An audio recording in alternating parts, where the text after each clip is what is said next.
नमस्कार मित्रांनो, साताऱ्याजवळील लिंब गावात लपलेला आहे एक अद्भुत ऐतिहासिक ठेवा. तो म्हणजे बारामोठीची विहीर.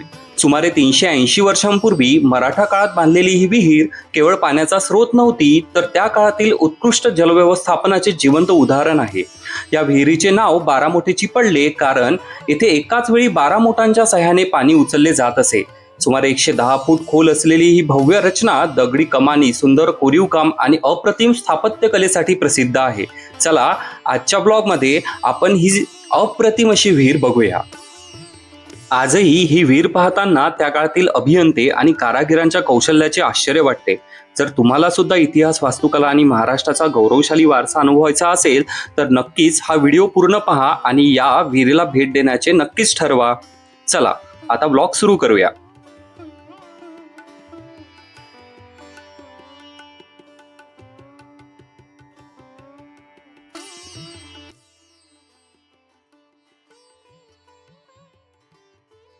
आज जे आलाय ते लिंब हे गाव आहे. लिंब हे जुनं गाव आहे, पुरातन गाव आहे, 2500 वर्षापूर्वीचं गाव आहे. बापरे. त्या गावामध्ये शेरी नावाची वस्ती आहे आणि शेरी नावाच्या वस्तीमध्ये ही बारामोटेची विहीर आहे.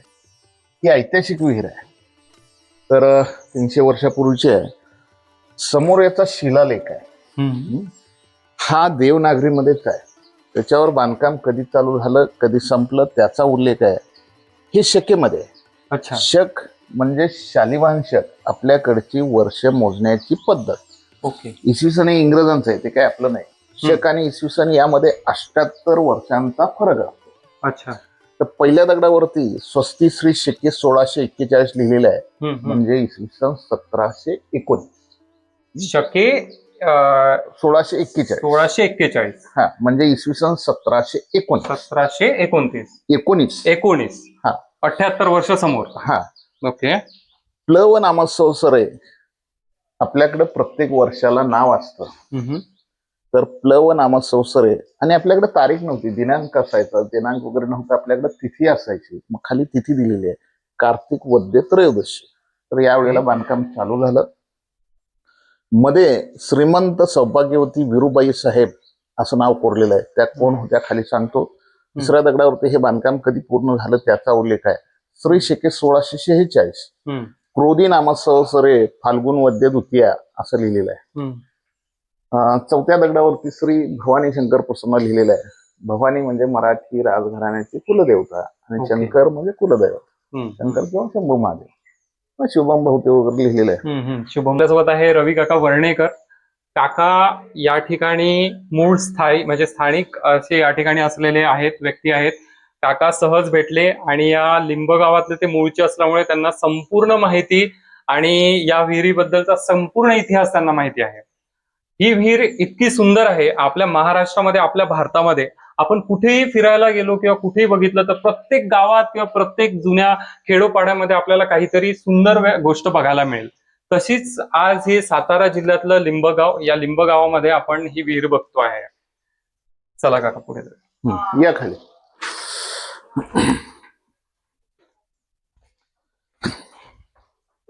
You can explore this like. कधी पण वाटलं तर साताराला जर आला तर सातारापासून अंदाजे काका किती किलोमीटर अंतरावर असेल हे लिंबगाव? हे 10-12 किलोमीटर आहे. सो 10-12 किलोमीटर म्हणजे अंदाजे अर्धा तासात तुम्ही या ठिकाणी पोहोचू शकता. आणि नक्कीच हा इतिहास जपलाच पाहिजे आणि हा इतिहास बघण्यासाठी प्रत्येकाने आलंच पाहिजे. आता आपण विहिरीची माहिती घेऊया. आता आपण उभा आहोत, ही उपविहीर आहे. ही काही खोल नाही.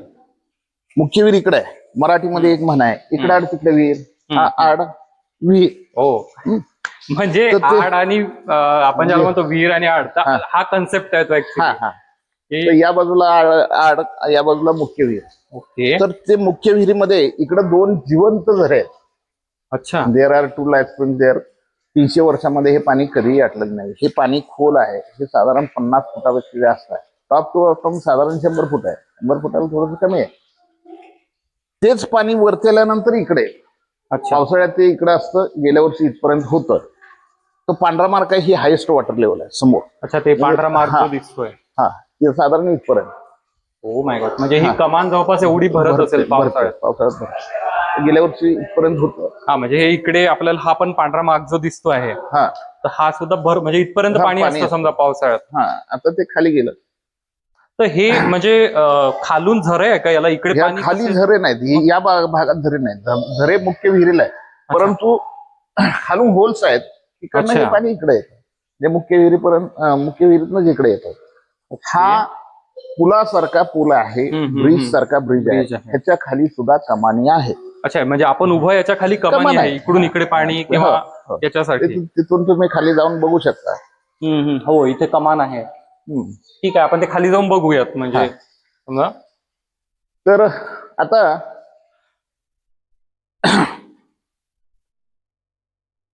पूर्वी आपल्याकडे पाणी वरती उचलण्यासाठी इलेक्ट्रिक मोटर्स किंवा इंजिन्स नव्हत्या. पूर्वीच्या आपल्या पद्धती म्हणजे रहाट असायचे, हातानं पाणी काढण्यासाठी रहाट फॉर ड्रिंकिंग पर्पज, पिण्यासाठी पाणी म्हटलं की रहाट.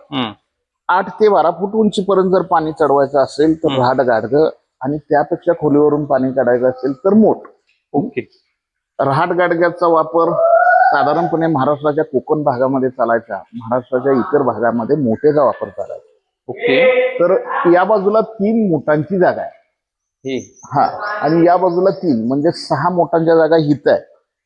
अच्छा, म्हणजे इकडे या साईडला 3 आणि या साईडला 3, 6 मोटांच्या जागा हित आहे. समजा मुख्य विहिरीतून पाणी काढायचं नाहीये, पण आपल्याला काय म्हणतो आपण आडे मुख्य विहिरीला 9 मोटांच्या जागा आहे.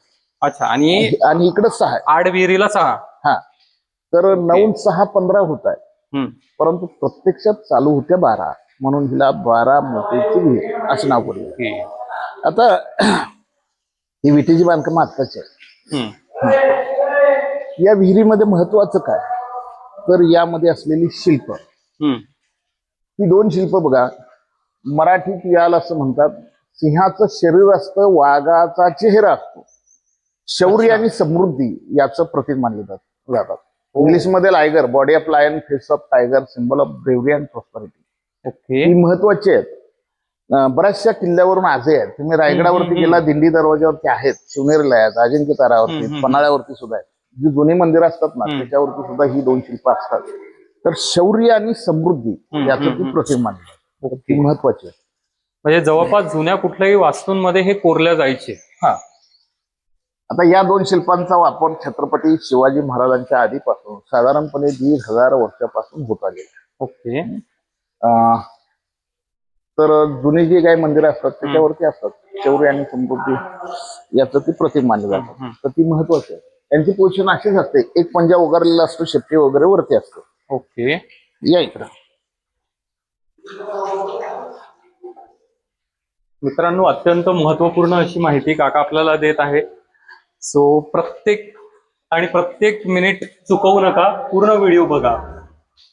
हे बघा, आता हे वरती असतं कोणी, इथे एक दिवळीसारखा भाग आहे, कोणाडा आहे तो. आतमध्ये फक्त 4 फूट जागा आहे, तो रस्ता वगैरे कुठून येत नाही. अच्छा, म्हणजे रूम सारखं किंवा एक छोटीशी जागा आहे. अच्छा, तिथून तळापर्यंत उतरण्यासाठी इकडनं अशा छोट्या पायऱ्या ठेवलेल्या आहेत बघा तिथे खाली. अच्छा, म्हणजे अशा गोल आकाराच्या पायऱ्या राऊंड मध्ये त्या तळापर्यंत जातात. पाण्याच्या खाली गूढ किंवा रहस्यमय असं काहीही नाही, कारण या विहिरीचा मुख्य हेतू आमराईसाठी पाणी असाच आहे. आता हे वरती अष्टकोनी आहे. अष्टकोनी असताना प्रत्येक कोपऱ्यामध्ये कंगोऱ्यावरती नागाचं शिल्प आहे. ऍट एव्हरी कॉर्नर, प्रत्येक कोपऱ्यात बघा छोटे छोटे नाग आहेत प्रत्येक कॉर्नरला. बरोबर. तर नागाला हिंदू संस्कृतीमध्ये संरक्षक मानलं जातं. तुम्ही ऐकून असाल, जुन्या खजिन्यांच्या वरती नाग असतात. नागाची भूमिका ही संरक्षणाची असते, म्हणून ती नागांची शिल्प आहे. वरच्या लेवलला 4 वाघांची शिल्प आहेत, ती शलभ शिल्प, ती आपण वरती जाऊन बघूया. मध्ये जी बैठक गोष्ट आहे त्याला इकडनं आणि इकडनं जाता येतं. अच्छा, म्हणजे हे म्हणजे याच्या वर कमानीच्या वर जी बैठक व्यवस्था आहे, त्याला जायचं असेल तर इकडून किंवा इकडून जाता येईल. दोन्ही बाजून जाता येतं, दोन्ही बाजून सेमच आहे. तर आपण इकडनं जाऊया. ठीक आहे.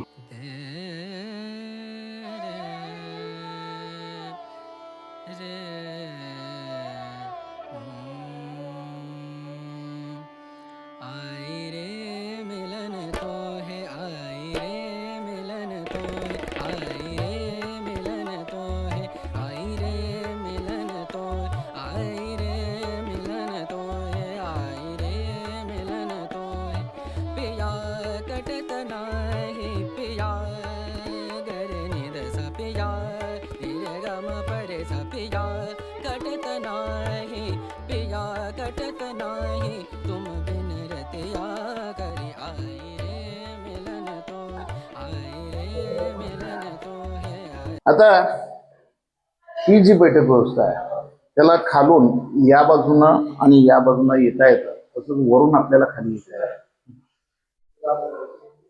या वाटा अरुंद अशा आहेत. त्याला कारण असतं छत्रपती शाहू या ठिकाणी विश्रांतीसाठी यायचे. शत्रूचा हल्ला जर झाला तर एका वेळेला एकच यावा, एका माणसाशी लढता येतं, म्हणून या वाटा अरुंद असतात. पायऱ्या उंच असतात, कमी जास्त असतात. तुम्ही पळत येऊ नये. आजही जर तुम्ही पळत आला तर 100% कुठं ना कुठं पडणार. तर पूर्वी याला लाकडी दरवाजे होते. पूर्वीचे खुंटीवाले किंवा कुसवाले दरवाजे असे होल्स आहेत सगळीकडे. तर इथं लाकडी दरवाजा होता, इकडे होता, इकडे वरती होता. ह्या लेवलला कड्या आहेत. इथं पडदे सोडले जायचे, वाळ्याचे वगैरे पडदे असायचे. दरवाजे लावले, पडदे सोडले की एसी रूम सारखंच आहे. इथं खाली बैठा गाद्या घालीच्या टाकलेला असायचा. आणि इथं छत्रपती शाहू, पेशवे थोरले बाजीराव यांच्या सिक्रेट मीटिंग किंवा खलबत इथं झालेलं आहे. आता हे जे बांधकाम आहे ते हेमाडपंथी, म्हणजे काय असतं, हे पिलर अखंड असतात, बीम अखंड असतात. हे दगड आतमध्ये इंटरलॉक असतात, एकमेकात गुंतवलेले असतात. हेमाडपंथी बांधकामाचा वापर भारतामध्ये विशेषतः मंदिरांसाठी झालेला आहे. या विहिरीचा एकूण आकार हा शिवलिंगाकृती आहे, शंकराच्या पिंडीसारखा. मग तसं करत असताना खांबावरून काही शिल्प कोरलेली आहेत. इथं गणपती आहे, ते बुद्धीचं प्रतीक मानलं जातं. इकडं मारुती आहे, शक्तीचं प्रतीक मानलं जातं. खाली घोडेस्वार हत्तीस्वार आहेत, घोडेस्वार हत्तीस्वार आहेत, सामर्थ्याचं प्रतीक मानलं जातं. इकडे इथं पण आहे. आता काही असे मोर किंवा राजहंस आहेत, त्यांच्या तोंडामध्ये मोत्याची माळ असते. इथं आहे बघा, इकडे आहे, इकडे आहे. सौंदर्य आणि सुबत्ता याचं प्रतीक मानलं जातं. अलीकडे आपण वास्तुपुरुष म्हणतो किंवा यक्ष, ते हे आहे. म्हणजे या संपूर्ण स्ट्रक्चरचा भार ते पेलतंय किंवा या संपूर्ण वास्तूचं जे संरक्षण करतंय असं मानलं जातं. वरती कमळाची फुलं असतात, ते मांगल्य पावित्र्य याचं प्रतीक मानलं जातं. हा, काही फुलं आहेत, काही शुभाशी चिन्ह आहेत. तर काही फुलं, काही शुभाशी चिन्ह आहेत. आता पलीकडच्या बाजूला मुख्य विहिरीमध्ये, या बाजूला या. आता ही मुख्य विहीर आहे. इकडं 3, इकडं 3, इकडं 3, 9 मोठांच्या जागा इथं आहे. ही शलभ किंवा शरभ शिल्प, ही वाघांची शिल्प आहेत. याच्या चारी पायाखाली हत्ती आहे, याच्या चारी पायाखाली हत्ती आहे. आणि समोरची 2 झेपावणारी किंवा आक्रमक आहे, अटॅकिंग अशी आहे. ते बारकाईनं बघा, त्यांची तोंड उघडी आहेत बघा. तर ते अर्थपूर्ण आहेत, त्यांचा मी अर्थ सांगतो. आता या इकडं.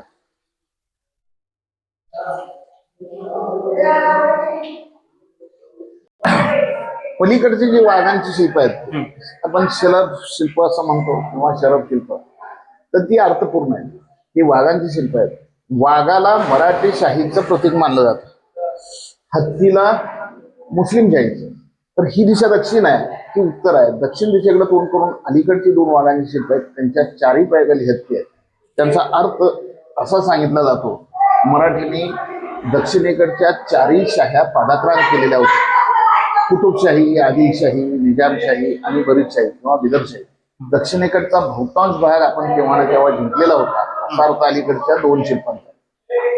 समोरची 2 शिल्प उत्तरेकडे 2 करून आहेत, ती थोडीशी झेपावणारी आक्रमक आहे.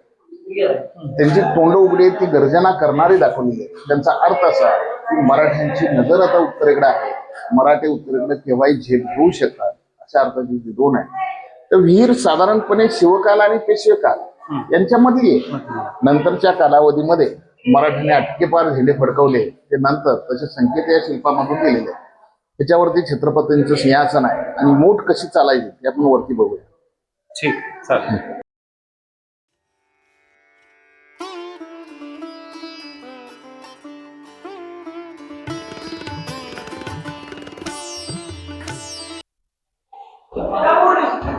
तुम्हाला मोठ कशी चालायला सांगतो. मोठेला हजारो वर्षांचा इतिहास आहे. संत शिरोमणी सावता महाराजांच्या अभंगामध्ये मोठे ते, एकनाथ महाराजांच्या अभंगामध्ये मोठे. तर मोठ म्हणजे काय, तिथं असे 2 लाकडी खांब असायचे, उंची इथपर्यंत 4.5 ते 5 फूट. इथे एक लाकडी चाक असायचं, खांब्यांच्या मध्ये. हा, 1.25 ते 1.5 फुटाचं. या खाचेमध्ये असा आडवा रोलर असायचा. अच्छा. कणा म्हणतात. साधारणपणे 7 ते 8 इंच जाडीचा. अच्छा. या 2 चाकावरून 2 रोप, 2 दोर विहिरीत जायचे. वरचा दोर म्हणजे नाडा, ओके. खालचा दोर त्याला सैंदूर, सोंदूर, सौंदड असं म्हटलं जायचं. ओके. या 2 दोरांना खाली कोनिकल लेदर बॅग, चामड्याची शंकाकाराची पिशवी, पखाल म्हणतात. अच्छा. साधारणपणे 150 ते 200 लिटरचे असायचे. एकच मोठी. हा, असं एवढंच असायचं. त्याच्यात साधारण 150 ते 200 लिटर पाणी बसायचं. दोन्ही रोपला राहायची कधी? हा, 2. अच्छा. एक खाली वर एक बांधलेला असायचं, एक खाली. हे 2 रोप इथं बैलांना जोडले जायचे. बैल पुढे गेले की ही पिशवी खालून वरती यायची, इथं ओतली जायची. याला थारोळ म्हणतात. रक्ताचा थारोळ शब्द ऐकला असेल ते थारोळ. अच्छा. बैल मागाले की पिशवी परत खाली जायची. एकूण स्ट्रक्चर म्हणजे मोठ. ओके. ही एका मोठी जागा, ही दुसऱ्या, ही तिसऱ्या, या 3 इंच पाणी काढून असं दिलेलं आहे. इथून खाली होल आहेत त्याला. अच्छा. म्हणजे हे बघितलं आपण तर 1 2 3 याच्या खालून अशी नाली आहे. हा ना, म्हणजे होल आहे ना, होल आहे आणि हे इकडे असं काढलेलं आहे. हा. अच्छा. आणि तिथे पाणी जमा व्हायचं म्हणजे. हा, तिथून मग ते शेताला जायचं साध्या पाटाने. अच्छा. तर ही 3 मोठांची जागा, इकडे 3, इकडे 3, 9 झाल्या. पलीकडे 6, 9 6 15 होतात. प्रत्यक्षात चालू होते 12.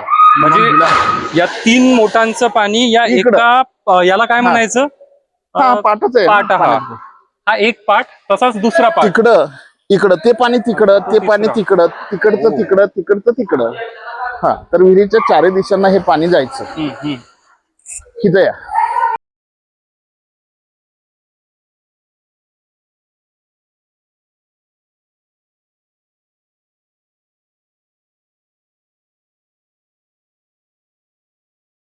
आपण आलोय हा, त्या भागाच्या. हा, खाली जे बैठक व्यवस्था आहे त्याचं हे वरचं आहे. हे छत्रपतींचं सिंहासनच आहे. हो. आपल्याला शिवाजी महाराजांचं सोन्याचं सिंहासन ऐकून माहिती आहे. एक्झॅक्ट 1352 किलोचं होतं. त्याचं पुढं काय झालं हे कुणाला माहिती नाही. परंतु बांधीव प्रकारची कन्स्ट्रक्टेड टाईप महाराष्ट्रामध्ये 3 ठिकाणी. अगदी असंच रायगडाच्या पायथ्याशी 5-8ला आहे. तिकडे छत्रपती शिवाजी बसायचे. या ठिकाणी त्यांचे नातू छत्रपती शाहू बसायचे. तिथे बैठ्या गाद्या, लोड तक्के असायचे. दोन्ही बाजूला अंगरक्षक असायचे. छत्रधारी एक माणूस असायचा. जत्रेमध्ये देवाचं छत्र असताना तसं पूर्वी राजांना छत्र असायचं. आणि इथं बसून ते स्थानिक लोकांशी संवाद साधायचे.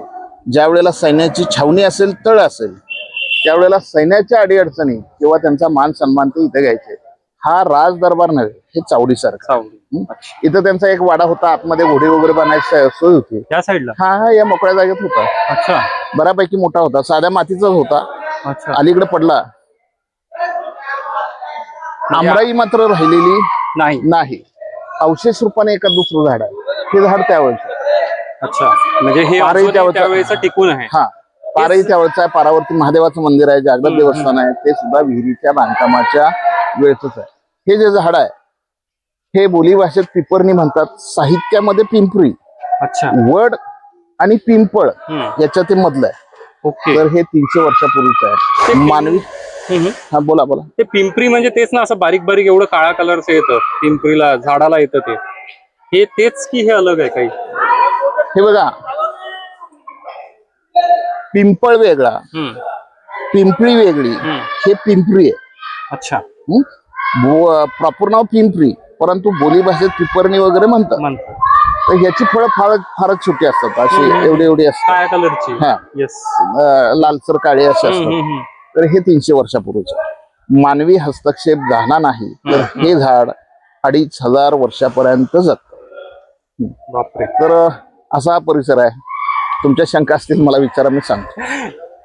काकांनी दिलेली माहिती खरोखर खूप सुंदर आहे. म्हणजे एवढं ऐतिहासिक असं काही या सातारा जिल्ह्यामध्ये आणि सातारा शहरापासून अगदी फक्त अर्ध्या तासाच्या अंतरावर हे एवढं ऐतिहासिक ठिकाण असेल हे मलाही आजपर्यंत माहिती नव्हतं.